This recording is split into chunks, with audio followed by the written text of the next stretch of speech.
Welcome, and thank you for joining us this evening for our Genealogy Week program, Zigzagging Through German Church Records.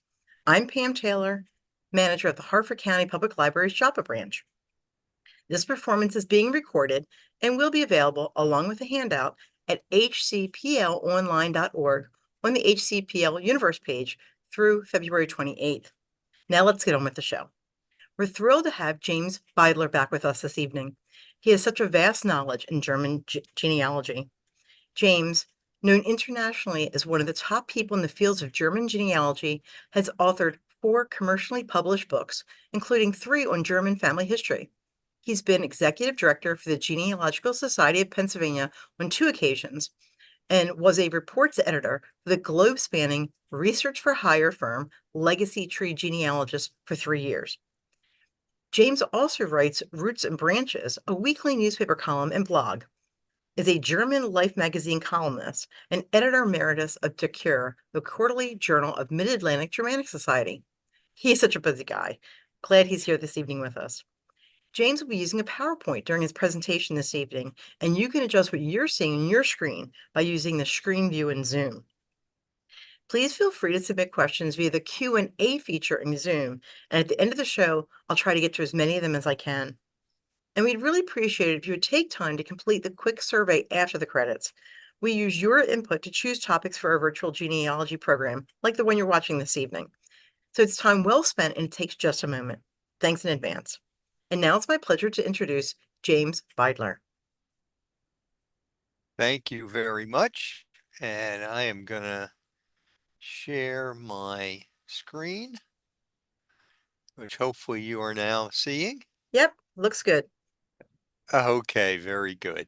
So, well, I I should say it's evening where I'm at. With the wonders of Zoom webinars. Uh, you can be anywhere around the world, and it can be any time of or day of night. But glad to have you here. And I'm losing track. I know I was a lecturer at least once in the before times, before the pandemic, gave in-person talk at Harvard. And now it's been at least 2, maybe 3 times that I've given webinars. So I'm really your library system. I love you calling it the universe, because the library really is a universe, and Harford County's system is one of the best that I've been involved with. So. Uh, Usually, with these German lectures that I are often the things that I give. Uh, I start with the tale of my DNA. And to some extent, that's a tale of it evolving, as those of you out there who've had your DNA done know that the ethnicity percentages are fluid. In 2019, I had my DNA done by Ancestry, by MyHeritage, and living DNA. And it's always of interest to me how, of course, they came up with different numbers, and Ancestry's, especially their numbers have been changeable. There was a time that I wanted to say that I was 99% German and 1% French Huguenot.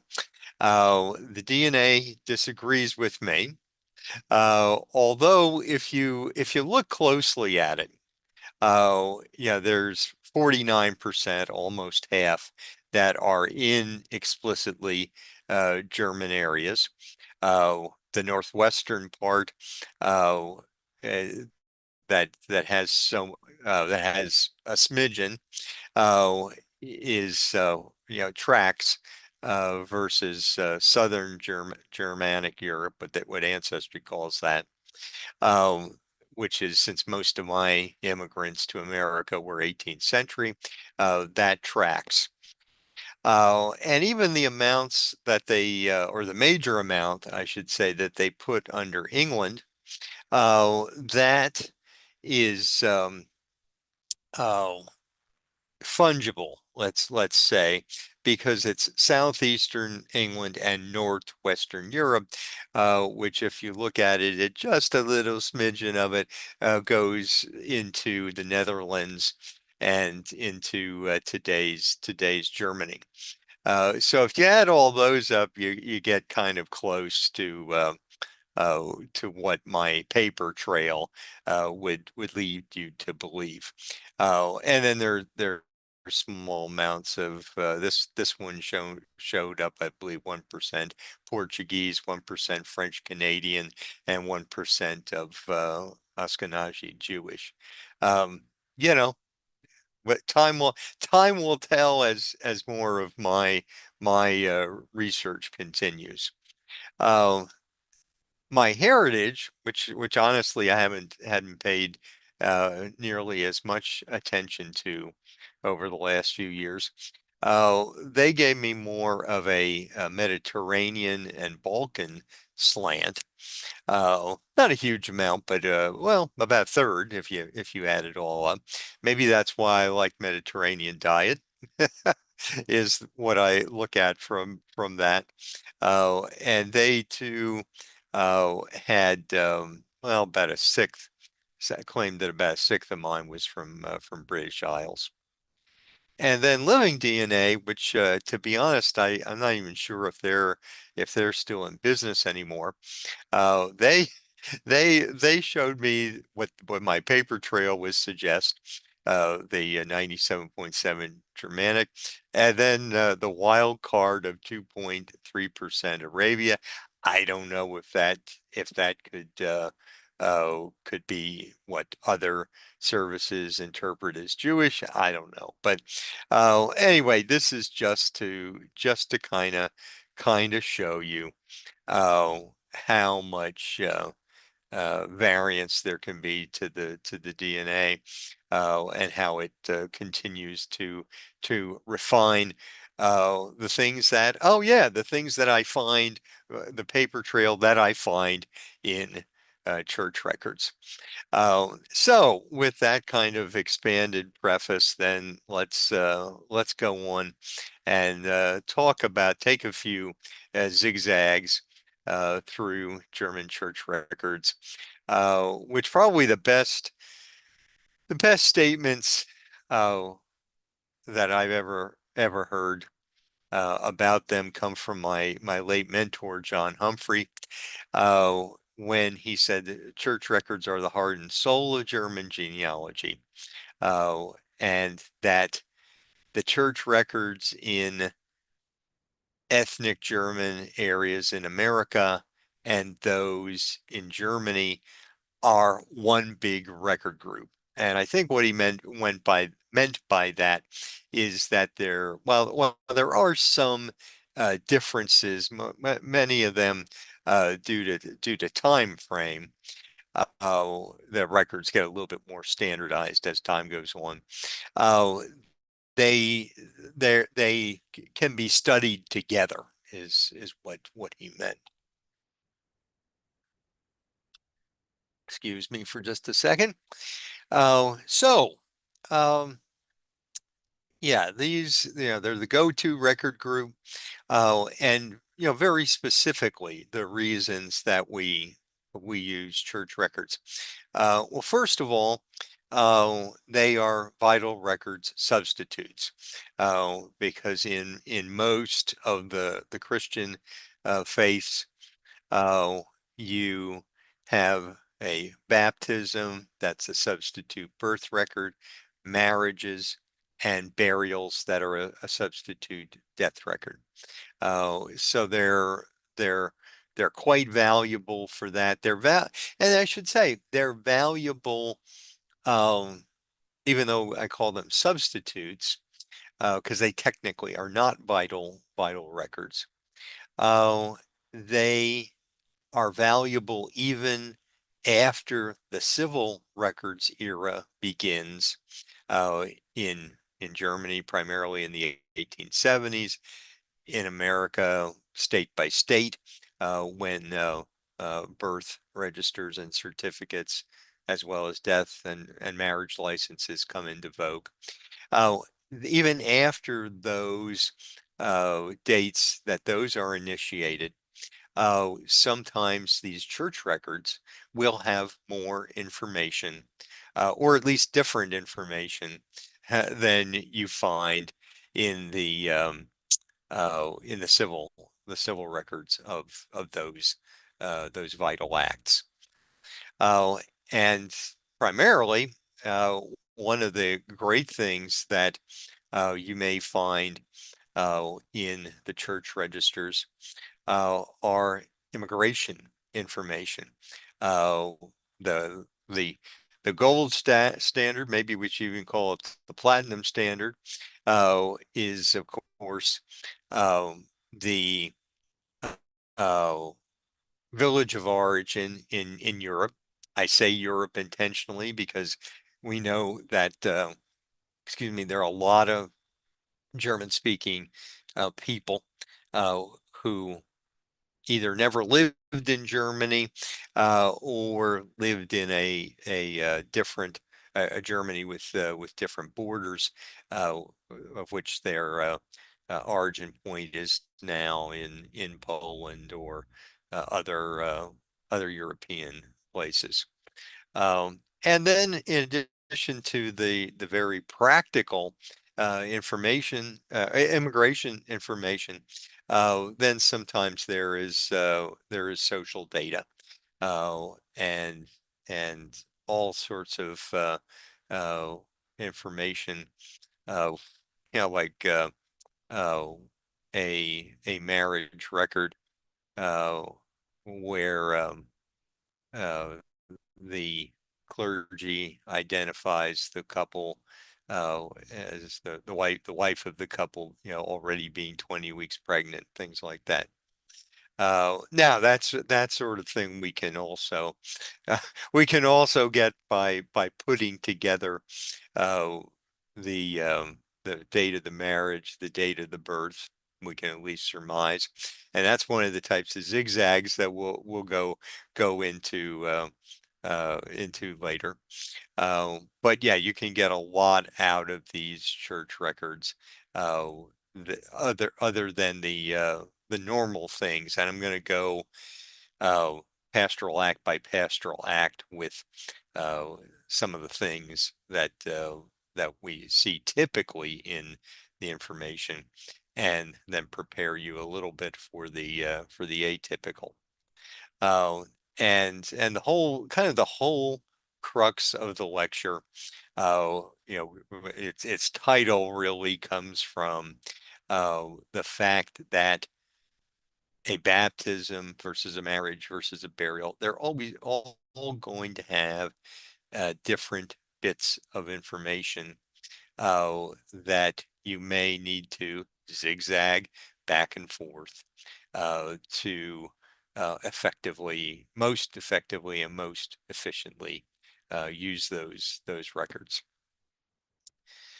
Oh, so who kept these church records? Oh, and there are some German-speaking religious groups that kept a larger volume of what I would call genealogically useful church records. And these folks uh, are the Roman Catholics, the Lutherans, what were once called the German Reformed, now mostly are part of the United Church of Christ. Uh, and then a tiny sect that I list here, the Moravians. Technically, they are Unity of the Brethren, or in Latin, Unitas Fratrum. Uh, and they're the founders of Bethlehem, Pennsylvania, and a smattering of other uh, colonies, essentially through the Mid-Atlantic down to the backcountry of the Carolinas. They were more literate than the average pioneers, and they were great at keeping records. So include them in here. Oh, so that's what we have. Who don't I have in there? I don't have the Anabaptists, folks like the Anabaptists, the Amish and the Mennonites, the Church of the Brethren. Uh, they it's they because they were persecuted in Europe, they did not have a record-keeping tradition to transfer over to America. The Roman Catholics, the Lutherans, the Reformed, they were all, if you want to call it legit confessions in the German states. Uh, and so they're in the different German states that were established, and all of them had a established religion, and when there was a change of rulers, sometimes then the established confession changed. Uh, the uh, they part of that establishment was the record keeping. The record keeping of church records dates to the Reformation. In a few cases, I've seen some registers that predate Reformation in the 1500s. They are the by far the exception, because really, well, the Catholics, there was a decree put out by the Pope to keep church registers. The Lutherans and Reformed came to do the same. And everybody wanted to know who was on their side at the particular time. Uh, so yeah, and like I say, this is in contrast to the Anabaptists, who they were the outlaws. It's kind of ironic how much these pacifists tick people off uh, by not wanting to be one of the established religions, by not wanting to practice infant baptism.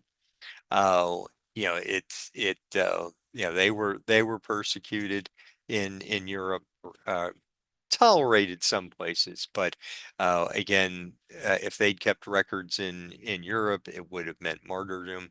And so then when they get here, they they may keep an alms register, they may keep a membership list. They don't keep much else. And because they baptize as adults, it's not that, with infant baptism, you don't remember your baptism. So having a record of that is essential to add to whatever you are told was your baptismal date. Uh, people baptized in their teens or later, uh, they presumably either remember it, or they have at least the capability of writing it down at the time, as you don't when you're a baby. As a result, you have relatively few Anabaptist records from the 1700s and the first half of the 1800s. They then start keeping membership lists, and those membership lists, uh, include some birth data at times, but pretty much nothing that you get earlier. So I give you here kind of this is not the comprehensive list. This is the shorter list of different types of church records that you have. And then we're going to go through each of these, some in detail, others in passing.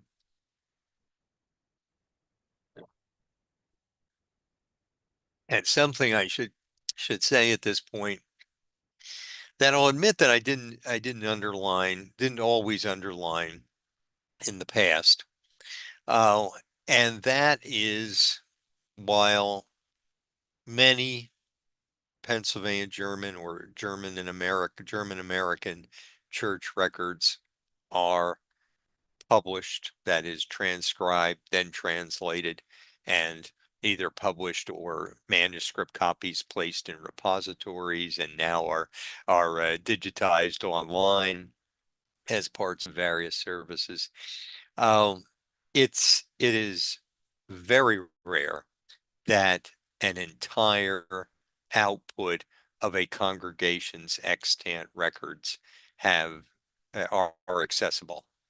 I would say if you take nothing else away from this presentation, take away that you should always be skeptical whether you have seen all of a particular congregation or pastor's records, because in many instances, there's still something that's only in the original form in an archives or in a congregation's safe, or even in private hands. Uh, always look for more records. Will you always find them? No. Sometimes sometimes they are no longer extant. But other times, uh, it's just a matter they were a lower priority, especially things like the minutes of their governing board and treasury reports. It's just a bunch of uh hoo-ha about who is going to get the contract for the steeple of the church, or uh, names and amounts of donations from 200 years ago. Uh, is that of interest? Well, uh, it's even if they are generally somewhat innocuous in what they say.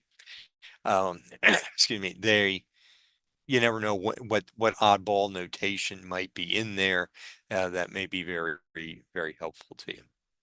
So, okay, so here's our list. We'll get back to these in going over them individually. I call the ones at the top the big four: the baptisms, marriages, burials, and confirmations. And for baptisms, it's generally infant baptism. Uh, Marriages, exactly what it says.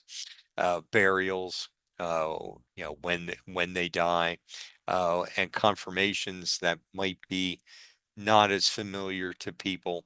Uh, all of these major confessions that I talked about, Catholics, Reformed, and Lutherans, practiced a rite or sacrament of confirmation in the teenage years, where the baptism as an infant, your godparents and your parents are taking on your religious education. Then in your teenage years, you are confirming it for yourself. So those are the what I consider the big four, and then these others are. Uh, I don't know. I don't want to label them as secondary importance, uh, because they could also be crucial. And I just told you to make sure that you try to look for every last stinking record that there is. Uh, but uh, but uh, they're usually less accessible, and less of a chance that they have been preserved. So let's dive in to these different uh, these different types of records.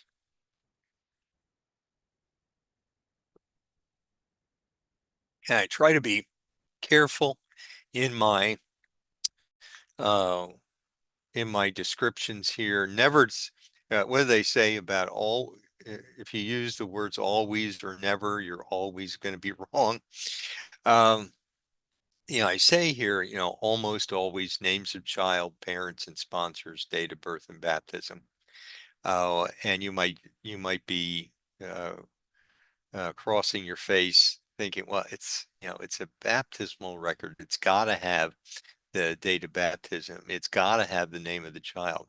Well, guess again, because I because I have seen records where just the gender of the child is listed. And just the date of baptism or just the date of birth, not both of those pieces of information. So uh, you don't always know. I put under sometimes the actual relationship of sponsors to the child. Uh, in 1700s German church records in America, they almost always have family, friends, or neighbors, sometimes grandparents, as sponsors to the child being baptized. Uh, they don't always say what that relationship is. A lot of times you need to infer it from building other information about the family. And this is why we recommend collateral research. In other words, whole family genealogy, where you don't just try to go up the stovepipe of your own direct line ancestry, but you branch off to the siblings. Uh, but like I say, sometimes they do explicitly name the relationship that, the sponsor is the grandmother. Uh, and a lot of times, uh, these uh, these sponsors, uh, virtually always, again, don't want to say always, virtually always the child is named for a sponsor of that gender. And again, in cases where it just says a son of Philip Mockmer, uh, you go to uh, the sponsors' names, and if there's one male and one female sponsor, whoever the male sponsor is, you can almost make book on that being the actual name of the child. And then I say here, if you're lucky, you'll actually have the time of births. I've seen time of births listed. Haven't seen it in any records in America, but in some of the German parishes that I've researched, I've seen it. Uh, and something that I kind of knew about passingly, and that I'll show you in an example a little later on, uh, is that they put the astrological symbols. And first of all, did you know they were paying attention to astrology uh, in the churches, or in what otherwise are church records in the 1700s? Well, now you know that. And where information like that might end up being useful is, what if you can't make out the date in a record? Uh, well, having that astrological sign, that's a certain time period, 1/12 of the year, uh, that that person would have presumably been born in. So that's just a little bit more that might help. I have some samples here of baptismal registers. And any of you who are not uh, acquainted with German cursive script, uh, well, I'm gonna show you some ones that are even worse than this one. This is from what had been my home church. I was an eighth generation member of Bern Reformed. Uh, and this is what I call a tabular format, where you have across the top, you have the date, the sponsors' names, the name of the child, and the name of the parents and sponsors. I'm not dead sure anymore which whether the second and the fourth columns, which of those is the parents and which of those is the sponsors. Uh, but it does give you all that type of information that that I was advertising there for you. Then this one is from a Rhineland town, Bosenheim, evangelical or even Gaelish, which is kind of the generic Protestant name, has nothing to do with American evangelical Christianity. And this also is a column style. And if we look at the top here, we have the headings of the uh, the name of the child, the date of the baptism, and the date of the birth, and then the date of the baptism. The I should put my highlight on here so you know which one I'm talking about here. Then the names of the parents, and then finally the names of the baptismal sponsors. And this is one from my lineage. Uh, this 1697. This Simon Mockheimer became the uh, father of twin boys who immigrated in 1744.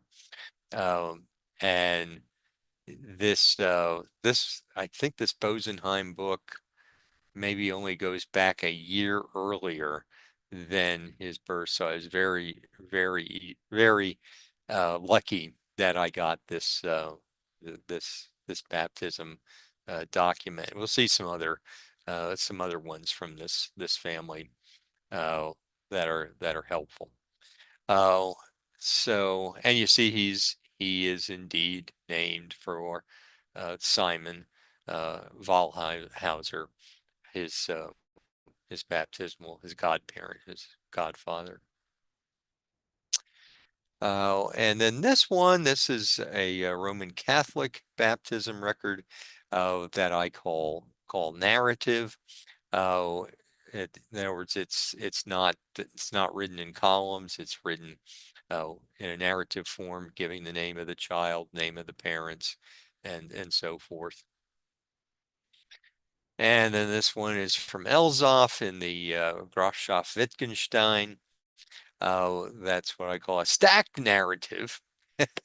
There are templates for these records, but there's a variety of them. Uh, and and this again gives the basic information, not connected in any sort of census form. And this was from the very beginning of the extant Elzhoff book in the 1610s. And then this one here was a tabular. Uh, a lot of times they would this would change when the minister would change. New minister, of course, would think that he had a better idea in record keeping, and he would enforce it. And you'll see a crazy version of that coming up shortly. Uh, and then this is also Elzoff. Now this was from very early. This one is later, but it's a full narrative, and the pastor must have had a broken hand because it is quite difficult to read, even if you know German script.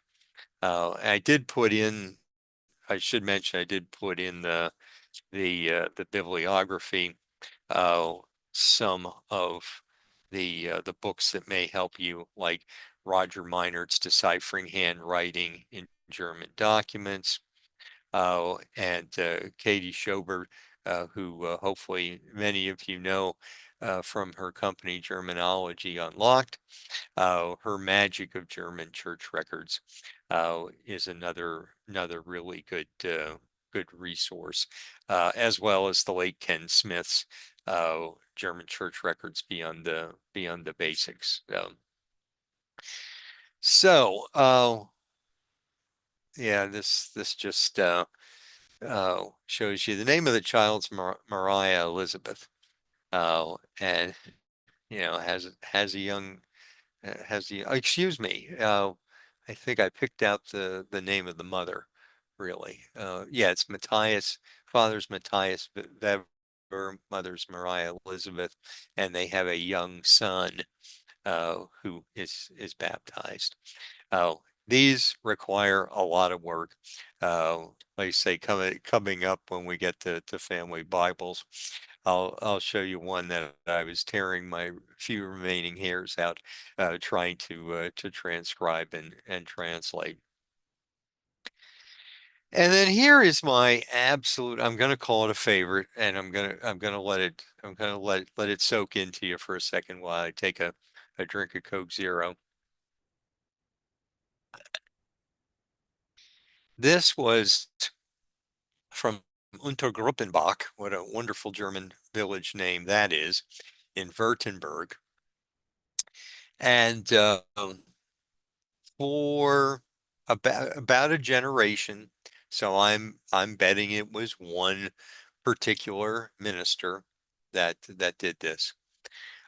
Instead of the usual chronological arrangement that you find, usually, the usual in these church books is that you separate the pastoral acts. You have the baptisms all together, the marriages all together, the burials all together, uh, chronologically. The book of baptisms chronological, then a separate register, or the back of the registers, the marriages, etc. Well, this this person decided he would organize it by the first letter, by the initial letter of the father of the child. These are baptisms. The uh, first letter of the first name of the father, not the child, the father. So you have, uh, and then chronologically within the A's, in other words, father named Anton, father named Andreas, uh, and so forth. Uh, and here we get into, if you'll allow me, the tangent on naming patterns, which of course is a whole different lecture. Um, Generally at this time, they were using a double naming system where for the men, they all had the first name Johann or Hans. For the women, Anna or Mariah. And then they went by what we would call their middle name. That was their Rufname, which means call name in German. So generally they dropped those first names, went by the call name. And from what I've been able to tell in here, it is by the using the call name as the father's first name. But what a deal! This was some years ago when I was at the Family History Library in Salt Lake. Excuse me. Oh, I'm it's on the old microfilm.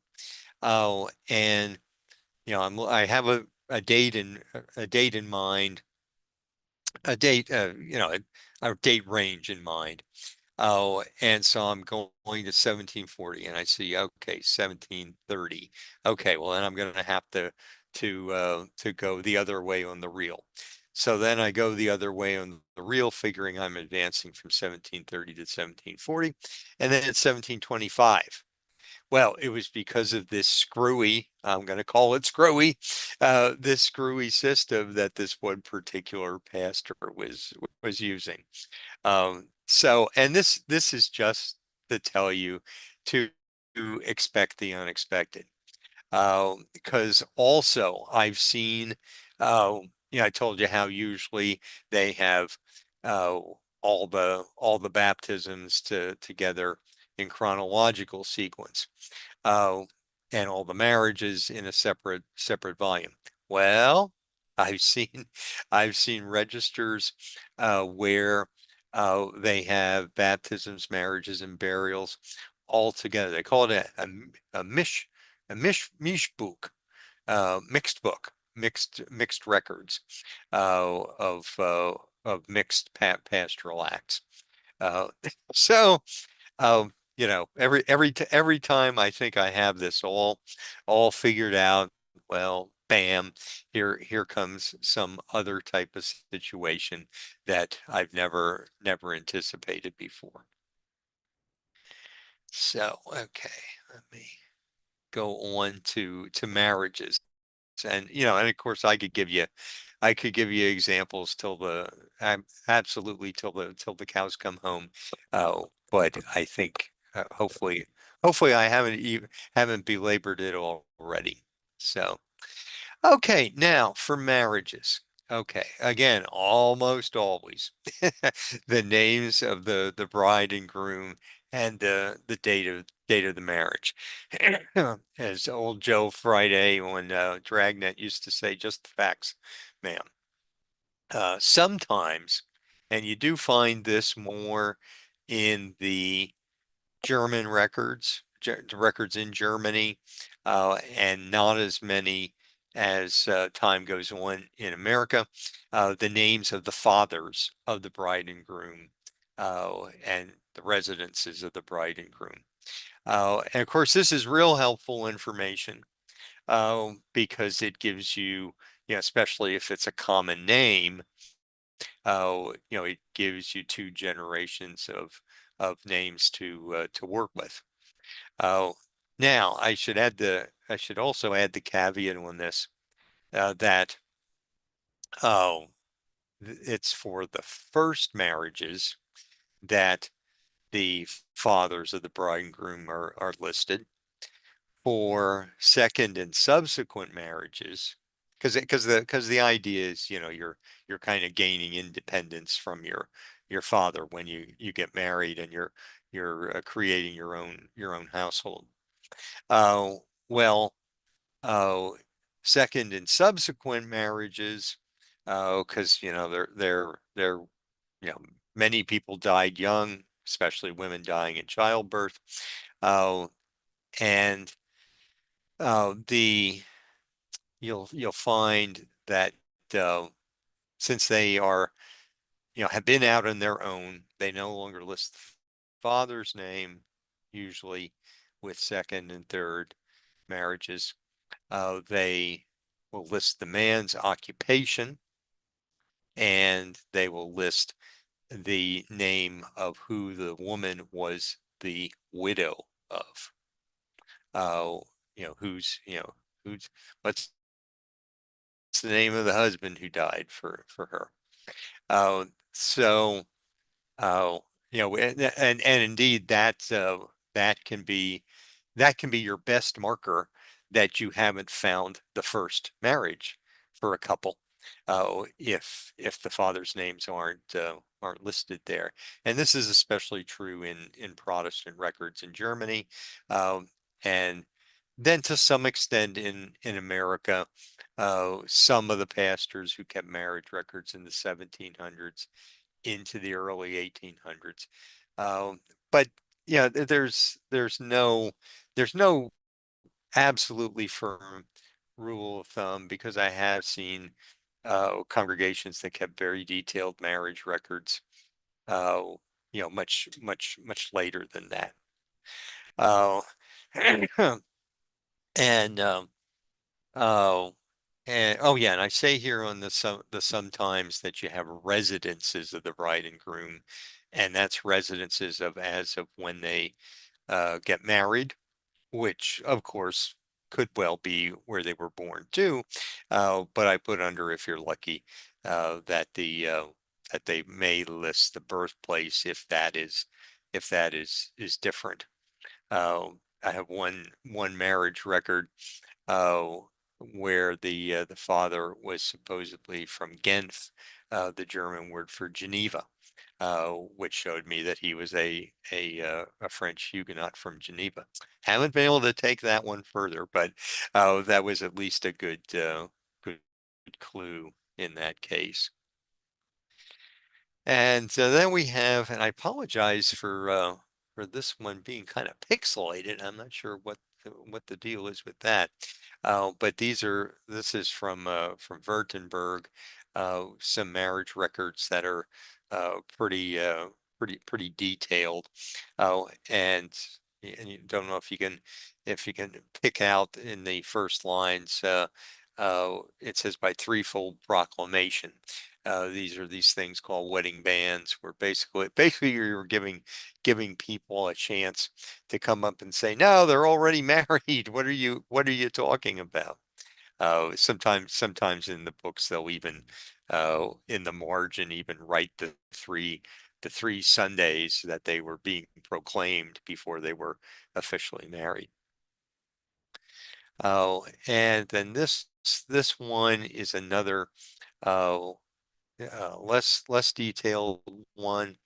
Uh, and it gives more just the facts. This is from Catholic records in Iresheim, excuse me. Oh, and this is another Roman Catholic one, and then this shows I've been showing you mostly 1700s records because they're a little more challenging. This is from 1818. Oh, and this is very detailed. And of course, you note the printed headings.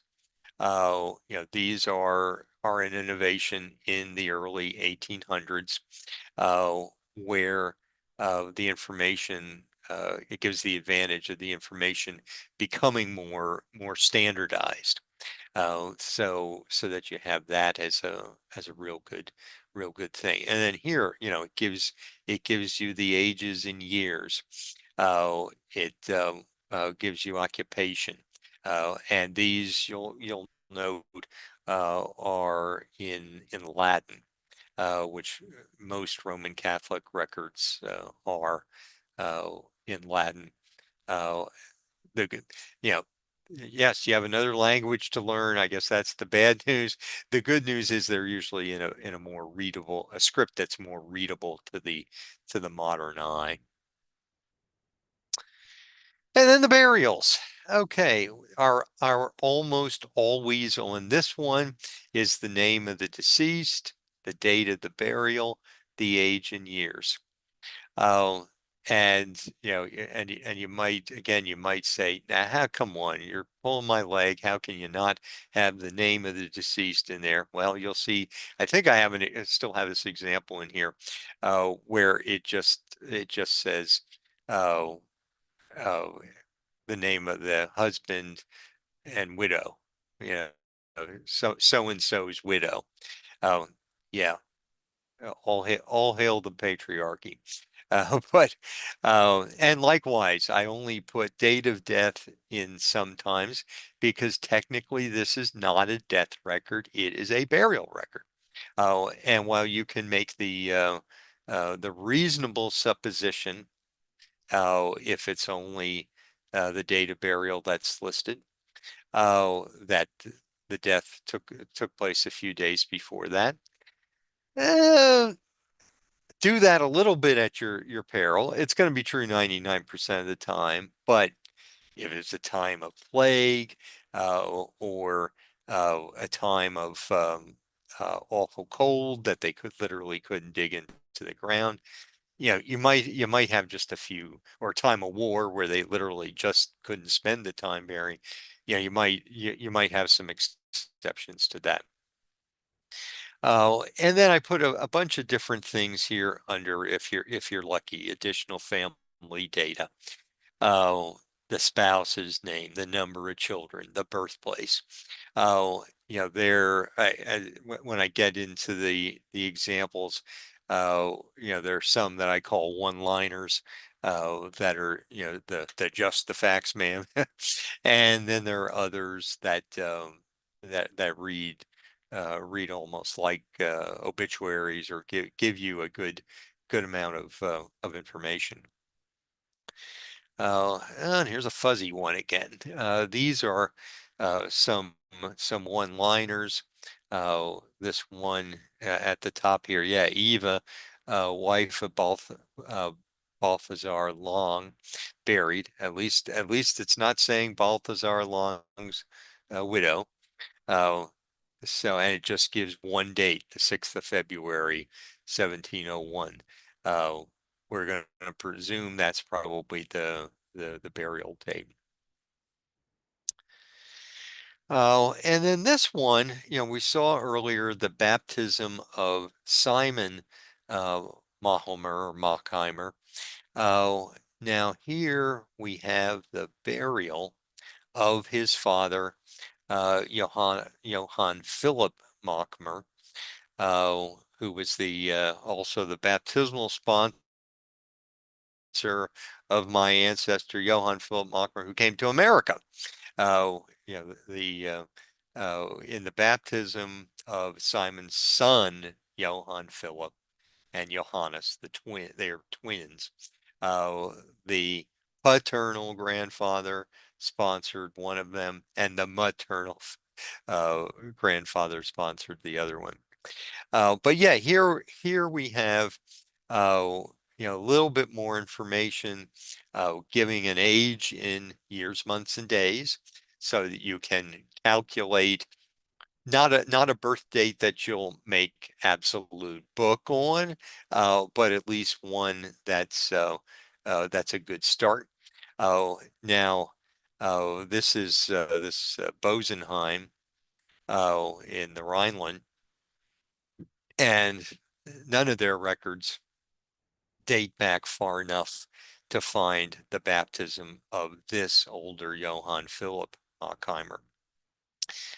So the information here uh, is going to be your circa date for his birth, and probably as good as you're going to get on this score. And indeed, this is when I talk about the zigzags. This is one of the zigzags that uh, you can't go backward in time. You got to go forward in time to get the information that is available. Then confirmations. As I said, I consider it one of the big four, because I've seen, uh, what I work the most with are 1700s German records in Pennsylvania. And I'm trying to think of any of those registers that don't have any gaps.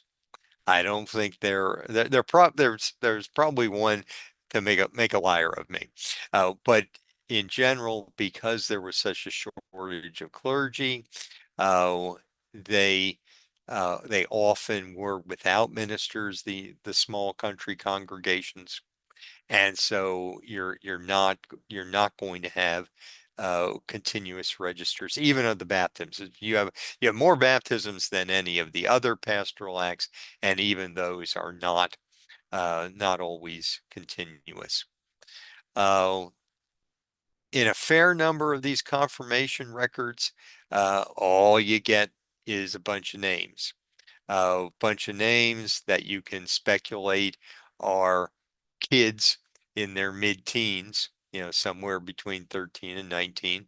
Again, if you don't have a baptismal register for the time period 10, 15 years earlier, you're just going to be using an approximation. Sometimes they do give the age in years. Uh, Sometimes they do name the confirmand's father. So that gives you a leg up on the next generation. And then I say, if you're lucky, and I kind of have my tongue in my cheek on this one, the skills of the confirmand, and I actually give a hat tip to the Reverend Henry Melchior Muhlenberg of Trapp, Montgomery County, Pennsylvania, uh, who listed things like is headstrong, does not read well. All sorts of great things that you really want to know about your ancestors. Hey, I said earlier about social things that you might find in there. That's one of those type of things. And take it with a grain of salt, because there's always in that type of situation, there's always more than one side to the story. And then some samples of the confirmations. This is from Sprendlingen in the Rhineland. And again, I apologize. I'm not sure why these are so pixelated. But here, for the most part, uh, you're you're finding out just the name of the individual being confirmed and the name of the father, and whether they are son or daughter. Uh, so yeah, you have that. And then this one from Malkenheim in the Rhine one. This one does give ages and years. If you see those 13, 13, 13, 13, 14, 14, going down there. And that's really all I'm trying to illustrate here. And I hope, because I have these awful script that these are in, that it's not scaring people off, because you can learn this. Uh, Katie Schober, in addition to her book on the magic of German church records, she has courses in script, and really has created a pretty neat community out of script. Yeah, she even has a membership you can get, where you can submit things to ask the translator, and she has an expert person. Well, she's expert, but she has an expert person on staff also, who has a weekly crowdsourcing session. And that's always my go-to place to check my work. And then oddball records. I promised you oddball records. Well, here, this is from the penances in Steinwenden. And I've underlined the key word here, concubitum. Living in sin is how I interpret the Latin on that. And it's of a Johannes Dungus, and his wife Maria Citsana. And I guess they had to pay a fee because they hadn't gotten married. They were having kids though, and in this Johannes, his name in America becomes Dinius. He uh, separates in his will what his one remaining child from his first wife gets. I think he had three surviving children from his second wife. This would be Maria Tsutsana, according to their baptisms. And then his third and final wife, he had 4 or 5 surviving children. So I know he did. I know it wasn't that he was completely averse to marriage, because the third marriage, I definitely have one from the Steinwenden books. I can't remember if the both the first and the second were undocumented. Oh, and then also family registers. Now, these, well, in America, the about the only ones I've seen are some of the early Moravian congregations in Pennsylvania. But those are absolute gold, because they generally list where the people came from in Europe. Uh, the family registers are a little bit more typical in Germany. And what they are is like a cheat sheet. They're like a compilation of all of the family's pastoral acts instead of all the baptisms and mixed in with all families chronologically in the baptisms, in the marriage, etc. Is they put together the uh, the father's information, the mother's information, usually listing their parents, and then all of their children's information, baptisms, confirmations, at least marriages, if they made it that far in life. Uh, these are I would say somewhere between primary and secondary source because they obviously are not created contemporaneously with the acts they talk about. So that's just a little bit of a of an FYI on that. But I mean, they're still a useful cheat sheet, and the ones that have been uh, have been made available by Ancestry, by Family Search. A lot of times they will have in those family registers page numbers referencing where the original acts are found, the original baptisms and so forth. This one I'm showing you here from Malkenheim in the Rhineland Protestant. Because at first I was working for a client. It was a mid 1700s classic first waiver immigrant, uh, and we were we were trying to get all we could out of that record.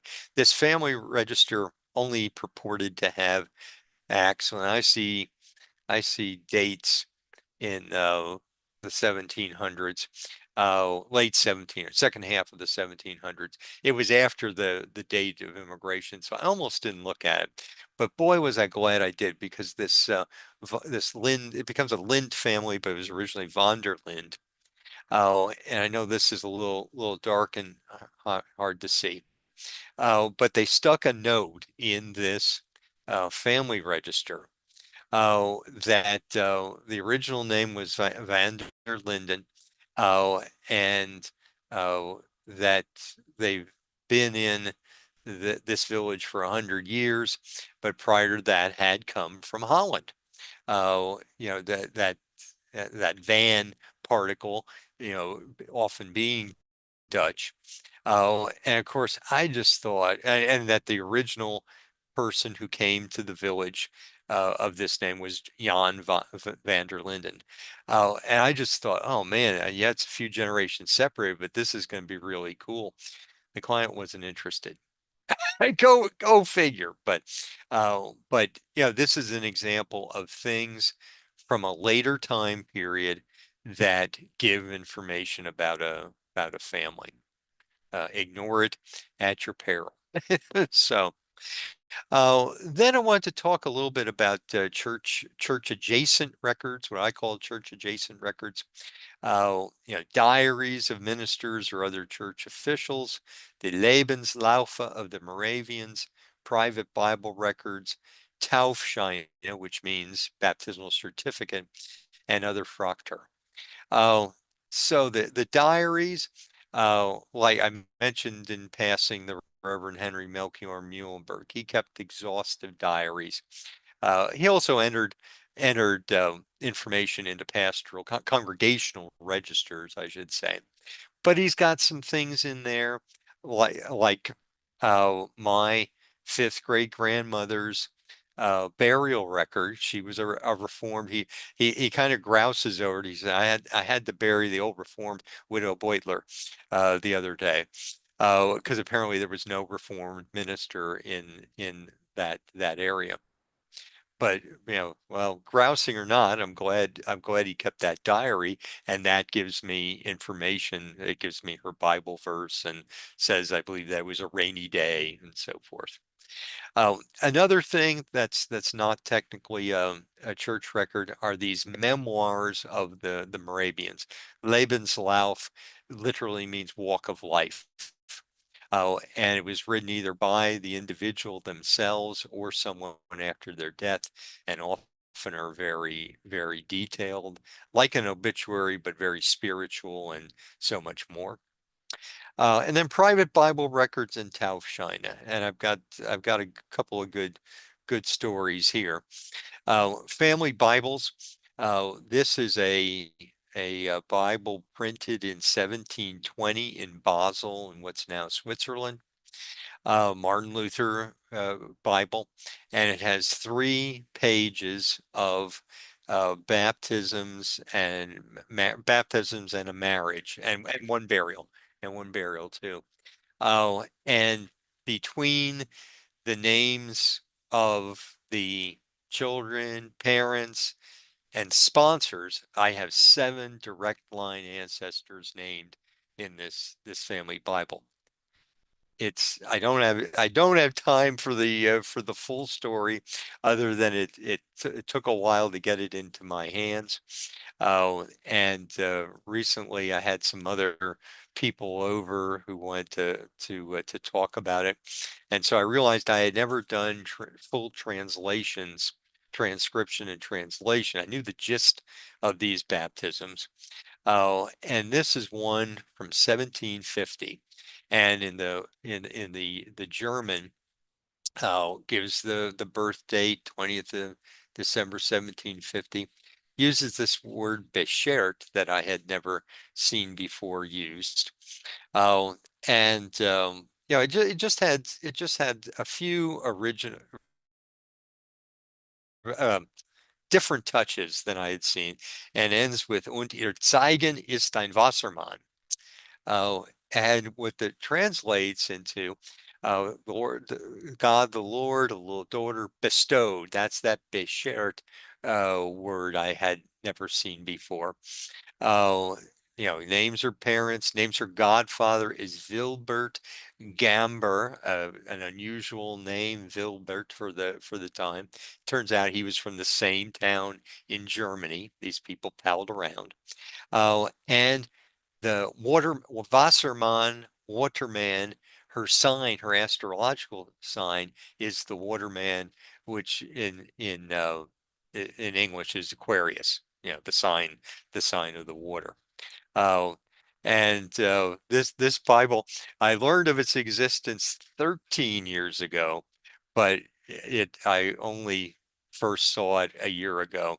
Again, I don't have time for the full story, uh, but it was by chance that it into my hands, and it's on my coffee table now and not going anywhere. So. Oh, and then Taufscheine, just one, again, this could be a whole lecture on Taufscheine.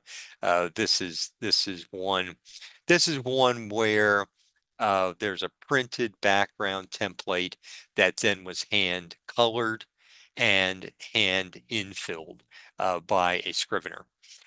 So these again have great information. This particular one uh, is from a time period of the church this individual went to when there are no baptisms.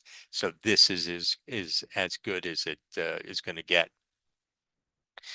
Oh, and then here, when I talk about the zigzagging, and I, said the first marriages name parents generally in the German records for sure. Second marriages name the male occupation, the female's husband, who she's the widow of. So when you get that, you have to go, you're not done, and you got to look for a previous marriage. Then based on, since you have the name of the parents uh, of the individuals being married, then you're going to go back to the baptism book, uh, and there hopefully find the baptism of that individual. Oh, now, if in the case of that Hans Philipp Machmer, where the baptism book doesn't go back that far, then you make sure you go to the burial, and you hope that it gives the exact age, or perhaps the birthplace. And they didn't move far, but they often it's very seldom that they moved too far, but they did sometimes move around from one local village to another. Oh, and then that, if it gives the exact age, that gives you a place to go in the baptismal book, and then would name grandparents, or check other parishes around in a concentric circle. So this is what I'm saying, leverage the different pieces of information. Oh, so I'm kind of running out of time here a little bit. Oh, and these were the original crux of the lecture, but they kind of I'm kind of going off in a lot of directions. Oh, and when I say marriage date known, if you're starting with the marriage, then that's the classic zigzag that I just gave you. The no baptism records, that's the case of that Hans Philipp Machheimer that I'm probably never going to find a baptismal record for him, but from his burial, I can at least calculate a likely birth date for him. Common names. This is simply that you've got to work around uh, uh, and in other words, work the entire book. Don't just stop with the first couple of the right name that you find. Classic example from the late Arda Johnson, professor of linguistics. She showed a case where it was, I'm going to say, Jacob and Katerina. And she said, so you figure they had 10 children, they had them all together, right? Because you found their marriage, you found the baptisms of their kids, and then she drops her next slide and finds that old Jake, he married in sequence four different women named Katerina. They kept dying on him. And so if you had stopped after the first one, instead of consulting also the additional marriage records, the additional burial records, you wouldn't have found that out. And then I throw a fancy German word at you here, Kirchenbuch Duplicata. These are church book duplicates, in which when they started trying to use the church records in the early 1800s as also civil registers, this gives you a second shot at being able to find the information if the originals uh, are no longer extant. Uh, just real quickly, the Germans were organized in parishes, and I have what I call the concentric circles method, where you start with your target village. You're probably not going to find all the records of the family. Maybe you don't find them at all, uh, based on your hint. Work out to the next villages around it, and maybe you in a second round of villages, and you'll find more records of the family. And I already said about the severe shortage of clergy, and a fair number of pastors kept private registers that should be checked. And also when you find that uh, they typically rode circuits, the pastors, 1700s into the 1800s, uh, look up the congregational records of all the congregations that minister was pastoring to, because you don't know how he may have uh, put a record in the wrong book, so to say. I just wanted to make a quick note that the Palatine's to America Group's National Conference is coming to south of Lancaster in Willow Street, June 18th to 20th in 2026. Uh, hit me up for more information if you'd like. Yeah, I'm one of the speakers. I think it's going to be a good program. And I feel like I have said that all in one breath and somehow did manage to stop at 7:45. Excellent, excellent.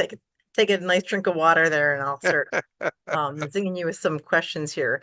There are lots of questions. We might go a little bit past 8 o'clock if that's okay with you, but there's a lot of people that are interested and have need more information from you. Yes, and that's okay. And also, you see my email on here. If we don't happen to get to every last question, feel free to email me your questions. Excellent. So the first question I have, my aunt gave me the names of my great grandfather and great grandmother with the dates they were born and the names of the towns they were born in. She got the information from her church. I went through the church books for the towns themselves, but I couldn't find them. Now I don't know what to do. What is your idea? Yeah. Okay. So, um, several possibilities, and feel free. This one gets a little complicated, so feel free to recap this and email me, Simone. But oh, it could be just that it's an adjacent town. That there were several towns in the parish, and one had and they're at their separate registers. Or it could be that there's both a Lutheran register and a Reformed register, or two different Catholic churches. I'm trying to cover all the bases here, but main thing is don't give up. Yeah, send this to me. I'll give you a more coherent answer. So. Very good. Thank you for that. Next Yep. question. Beyond sponsors' names, is there a typical German naming pattern, especially for particular religions? Yeah, there's no one naming pattern. I mean, the closest to a typical is like the first child for the paternal grandfather, second for the maternal grandfather, third for the father. But it's not hard and fast. And the same thing on the maternals. But yeah, so I because I've tried finding those, go by things like that, and it rarely works out exactly to plan. And of course, you don't know, is there a stillbirth in there or some child that died young that was named. Yeah, they did rename at times. Yeah, like I say, you're gonna have to have me back for my names lecture because that's a whole another presentation. Okay, we're noting that. Come bring him back for his names lecture. Next question. Did the spelling of towns change frequently? I have some documents that list a town, but it's spelt different. Yeah, well, just remember in general, there's very little standardization of spelling before the 1800s, and sometimes not even then. So you could have, depending on the German dialect, that can create some variance because they might have had a minister that came in from a different part of Germany. He's spelling things differently. So yeah, don't let that throw you. Work on whether they seem to be similar by German phonetics. That's the thing that's important on it. And also, I have, since this was brought up, I have something that I call the phonetische Nomenkarta that gives you some instructions on trying to work out phonetic similarities. Anybody wants to email me, I'll email that to you. Great, thank you so much. Mhm. Here's the next question. I'm having trouble locating documents of my family leaving Germany to go to the United States. Do you have any recommendations on where to find these records? Yeah, Yes, that yes, good. depends on the particular time period. Mhm. And yeah, hit me up with that one. Oh, and I've got to ask a few questions before I can give a intelligent answer on that. Very good. Here's the next one. How would one go about researching records from the former East Germany in World War I and World War II? Yeah. Oh, and I'll be honest, the 20th century research goes a little bit beyond my expertise. I'm always looking for the dead Germans in the 1700s and 1600s. The thing I can tell you is that they do have good civil registrations. And they have blackout periods on them. Oh, I believe it's 110 years for the births, and 80 for the marriages and 30 for the deaths. So if it's beyond those blackout periods, you should be able to order from the local civil registry office, which is called a standesamt, the records of the individuals. Okay. The next question is, do you have any recommendations on what websites to help translate old handwritten German church records? And I know you mentioned somebody who had classes. I don't know if you Yeah, have anything yeah, beyond that. yeah. Oh, oh, there. Yeah, I mean, there are several different websites that nibble on this. Oh, uh, send me an email on that, and I'll give some exact titles. Okay. And two different people asked similar questions about a program that would help them decipher. So it sounded like it was a popular topic. Mm-hmm. So here we have the next question. Have you found AI useful with German genealogy research? And if so, how has it helped? Yeah, Just getting started using AI. yeah, yeah. It's at this point, it's of limited use because of the script challenge, the different script. But it's getting better. And again, I defer to Katie Schober and her Germanology Unlocked, because she's in is experimenting with programs like Scribus, I believe is the name. And they're not quite ready for prime time yet, but they're definitely getting better. So just like with Family Search's full text search, they're they're uh, they're messing around with it, but it's becoming helpful. Yeah. So it sounds like it's coming very soon. Hmm. Yep. Here's another question.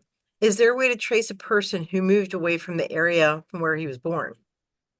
Yeah, yeah, because generally, generally they will kind of make a big deal about that in the church records, especially because citizenship was local to the towns, and so they will make a big deal about that person's status. That maybe they're not a citizen yet; they're just just being allowed to reside there temporarily. So you will, and also then tell you what the previous town, not always, but tell you a lot of times what the previous town name was. Oh, that's wonderful. Mhm. Okay, here's the next question. What is the best website or database to locate old digitized German church records besides Ancestry and Family Search? Well, darn, you just took away the two best ones, but no. No, fortunately, there are two really, really good ones, and I do list them in the handout. Uh, for Protestant records in Germany, there's archeon.de. Like I say, that's in the handout. And then for Roman Catholic records, there's matricula.eu. And both, neither of them are searchable. They are browsable. Uh, Oh, yeah. So, but those have a lot of the German church records digitized, and Matricula is completely free. Archeon is a for-pay service, but you can get a short term for as little as 20 euros, about 20 bucks. okay, okay. Very good, very good. How common is it to only have the father's name on the baptism? I found my second great grandfather's baptism from 1829, I'm sorry, Schleswig-Holstein, but Yes. only has father's name and sponsors. One of the sponsors did not have the last name of the mother, but no mother is listed. His confirmation record only has the father mentioned as well. Yeah, this is very unusual. I mean, it's a lot more usual the other way around, Hmm. that you have the mother's name, but there's no father's name listed.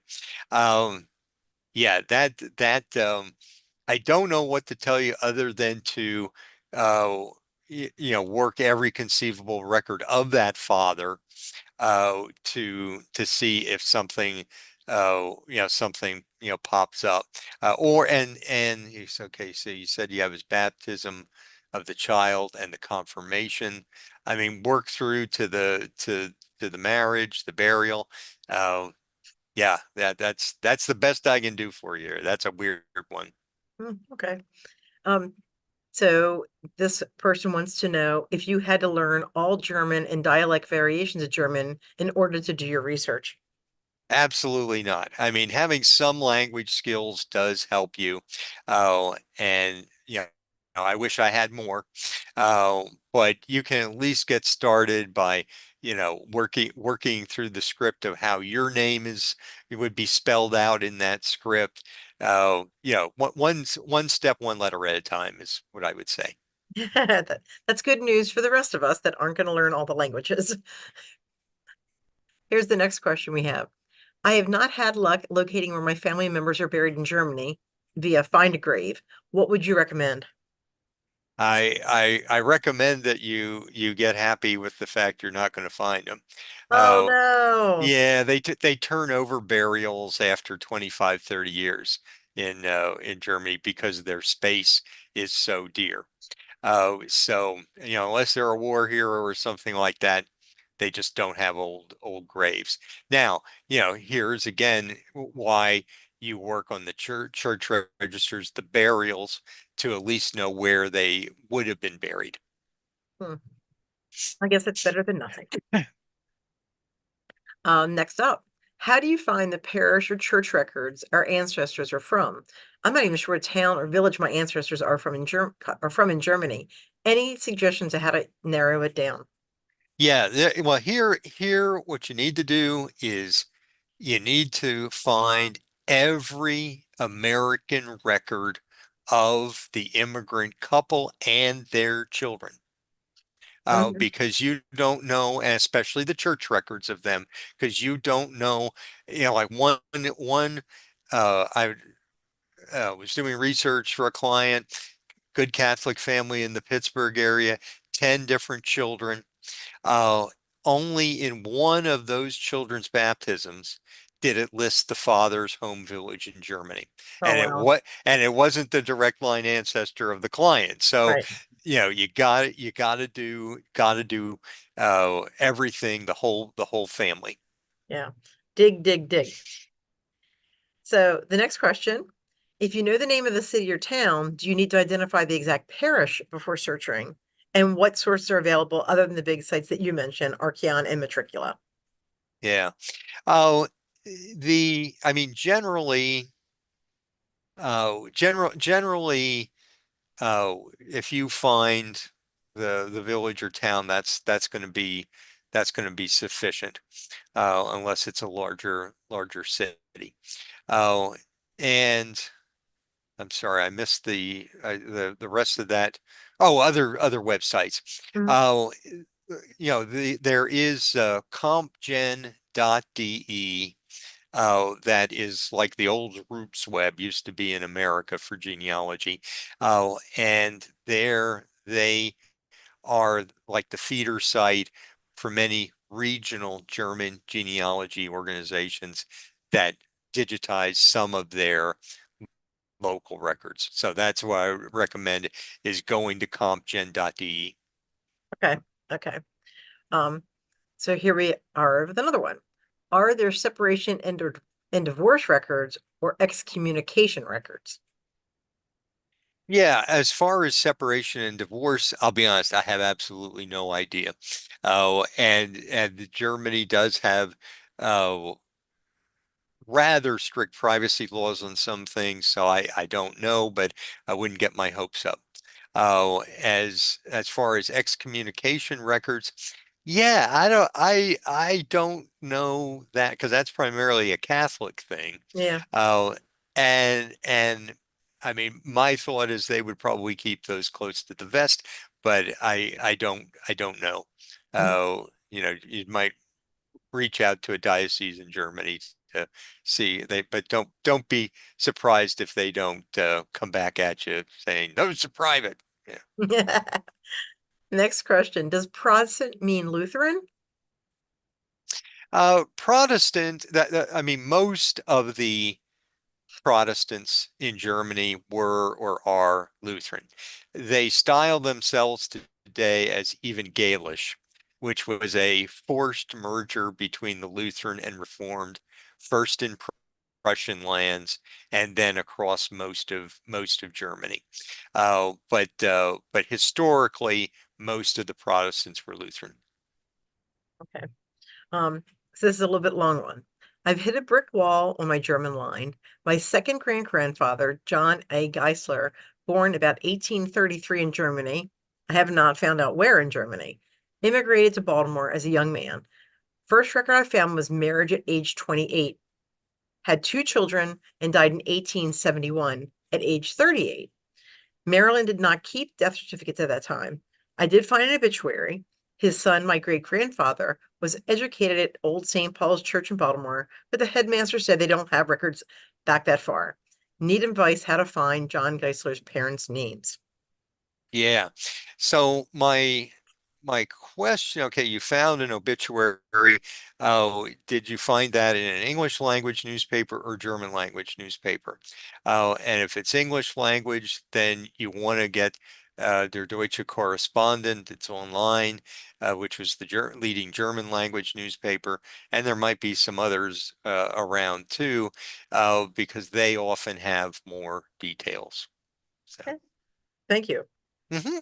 Yeah, there's going to the end of these questions, I believe. I see a lot of Johans or Jodicus names for more than one child. What is this about? Okay, Johans. Thank Uh, you. Thank you. yeah, yeah. Well, it's probably what I talked about in passing about the Rufname or call names.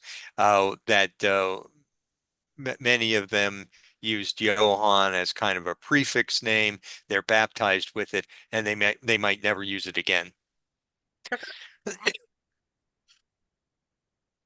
Um, did the Catholic Church record, I'm sorry, did the Catholic Church record if a family left their village to go to a port to immigrate? Oh, I mean, definitely might have. I don't think there was anything hard and fast.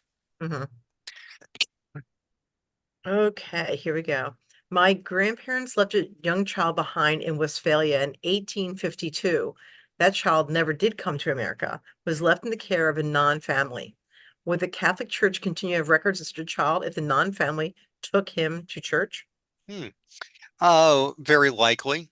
Oh, yeah, because they if the child was young enough that they hadn't been confirmed, they would have wanted him to be confirmed in the church, and then of course married when if he did that at that time. So yeah, they would have continued. Yeah. Um, and I think this is too, excuse me, referencing back to the obituary. You said, what language was it in? Was it in English or German? And the person responded, it was in English. Yep, hit their Deutsche correspondent, uh, and I'll keep my fingers crossed for you that there'll be a nice German obituary in there. Mhm. So this is another question. Burial plots in Germany are not typically recycled every 5 years, but rather leased for a rest period of 15 to 30 years. If the family does not renew the lease, the plot is cleared and the grave is reused for a new burial. I'm not sure if these are statements or I am not sure either. I saw the questions. question Yeah, mark there and I thought it was a yeah, question, but yeah, yeah. Oh, yeah. I mean, they are definitely recycled after a time. I'm not sure of the different periods. very good. That is the end of the questions that I have.